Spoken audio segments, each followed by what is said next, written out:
Pour devenir une bonne pianiste, il faut être patiente et appliquée. Marie Montpetit, de la musique aux oreilles.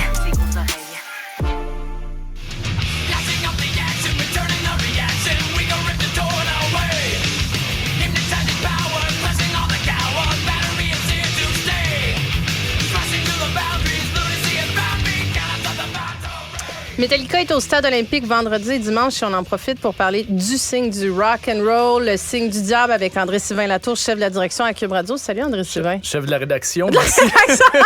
Non, chef de la direction. On est vendredi, ah oui. Ça y est, je te promotionne. Malade. Tu vois ce que ça me fait du Metallica? Ça monte mon enthousiasme au maximum. Ça doit être l'espèce de heavy metal en arrière de ça. Ah, c'est sûr que ça a une vibe assez particulière. Puis d'ailleurs, Metallica, moi, ce que ça m'a inspiré, tu sais, je suis déjà allé les voir en show, puis, tu sais, quand tu vas voir un show rock, tout le monde a les bras dans les airs avec le fameux signe du rock'n'roll, le fameux, tu sais, le signe du diable, l'index levé, le petit doigt levé puis le poing fermé. OK, c'est ça ou c'est ça? C'est ça ou c'est ça? Avec un pouce ou pas de pouce? Ça, c'est dur à dire, mais je vais t'expliquer l'origine de ce signe-là, puis je pense qu'on pourrait dire que c'est pas de pouce. Parce que c'est les cornes du diable, genre? Pas tout à fait, tu vas voir. Colin, je vais avec des hypothèses. En fait, si tu demandes à n'importe quel fan un peu de l'univers rock qui a inventé ça, ils vont probablement te répondre Ronnie James Dio.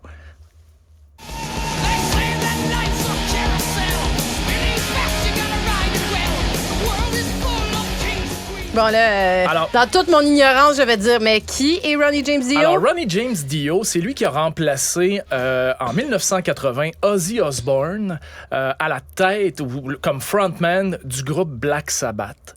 Et là, on parle tout le temps du prince des ténèbres, Ozzy Osbourne et tout ça, mais Ozzy Osbourne, dans les années 70, c'est ce qu'il faisait comme signe pour animer la foule, c'était des signes de peace. Alors, Ronnie James Dio arrive et se dit, moi, je veux un peu garder la vibe de ça pour faire réagir la foule, mais je veux pas faire comme Ozzy. Alors, il a fait le fameux signe qui est devenu l'emblème du rock, le signe du diable. C'est la première fois qu'on voit ça. Alors, c'est ça qui est la blague. Ah. Lui-même l'a dit, ce n'est pas moi qui ai inventé ça, j'ai pris ça de ma grand-mère. Là, c'est drôle, on dirait que ça fait moins sur le heavy là, metal. Écoute, avec le heavy metal, la grosse guitare, j'aurais aimé ça de mettre une musique de fond pour que tu me dises c'est ma grand-mère qui a inventé le signe du diable. En fait, elle non plus, elle l'a pas inventé. Je vais tout t'expliquer ça tantôt, mais je veux revenir, si tu me le permets, au signe du diable. Une des premières fois qu'on a vu ça, c'est un artiste vraiment, vraiment connu mondialement. Et c'est un dessin qui le représente. Je te donne un petit indice.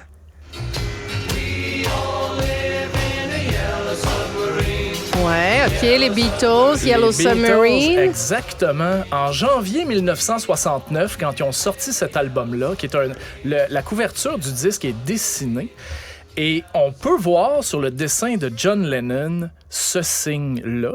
Et bizarrement, il le tient en haut de la tête de Paul McCartney. Alors, je sais pas si c'est un message subliminal que le dessinateur a voulu passer. C'était pas des oreilles de lapin? Quand tu vas connaître la signification, tu vas peut-être trouver ça encore plus drôle. Là, je te garde un peu en haleine. Mais très, très, très en haleine même, je dirais. Figure-toi donc qu'en 1969, il y a un autre groupe obscur. Puis moi, je trippe quand même un peu sur la musique de ces années-là.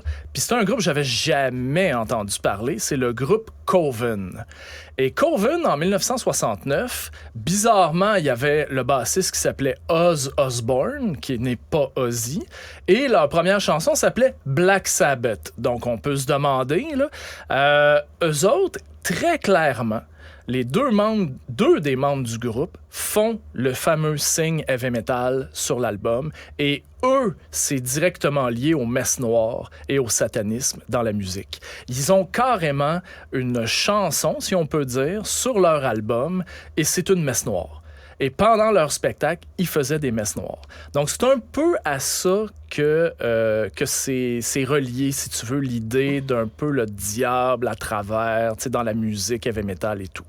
C'est un geste qui est repris par Gene Simmons de Kiss sur le 6e album du groupe, qui est Love Gun, en 1977.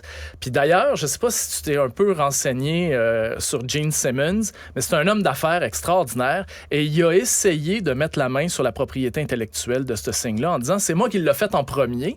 Et le groupe Coven, de 1969, a dit « non, nous autres, on fait ça depuis les années 60, fait que si tu veux pas qu'on t'intente un procès, arrête d'essayer de garder le mainmise sur ce signe-là. » Donc, évidemment, là, on parle de la musique, tu sais, Kiss, c'était un peu plus démoniaque et tout ça. On s'en allait vraiment, démoniaque entre guillemets, là, je veux dire, l'allure, si tu veux, hein, Gene Simmons. C'est toi qui l'as dit, là. Ouais, j'ai peut-être un peu exagéré là-dessus. Mais on s'en va vraiment dans une musique qui est beaucoup plus agressive et tout ça. Et ça donne, entre autres, ceci en 1982.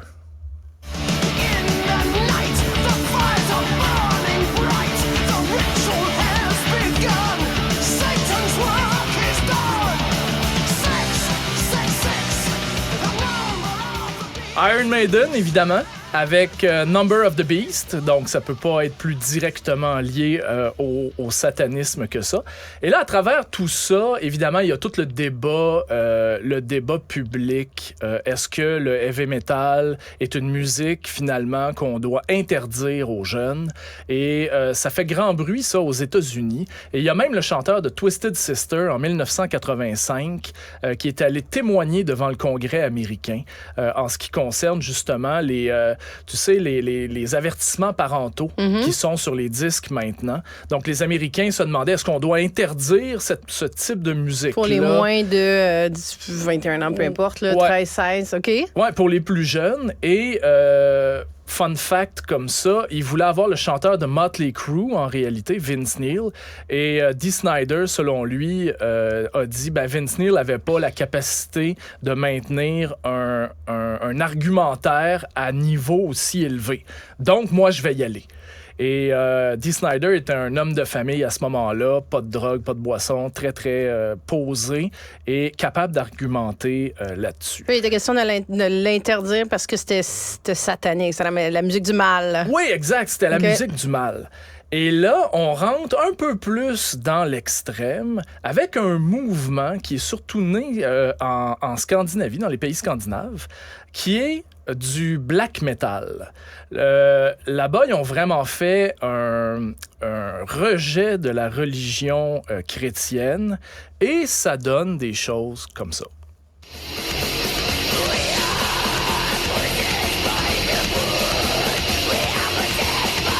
Comment je pourrais bien dire ça, à quel point c'est loin du genre de musique que j'écoute, André Sylvain?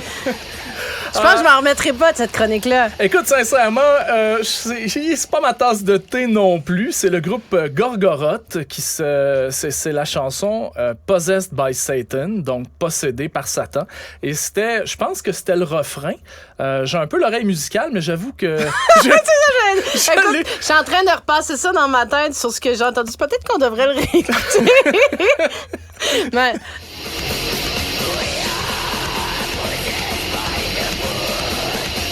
Ça doit être vraiment défoulant, par contre, de jouer ça. Je les visualise là, avec la guitare puis tout. Là. Écoute, si tu googles Gorgoroth dans leur spectacle, ils ont des gens crucifiés sur la scène tout nus avec des sacs noirs sur la tête. Donc je te confirme, c'est vraiment pas mon genre de musique.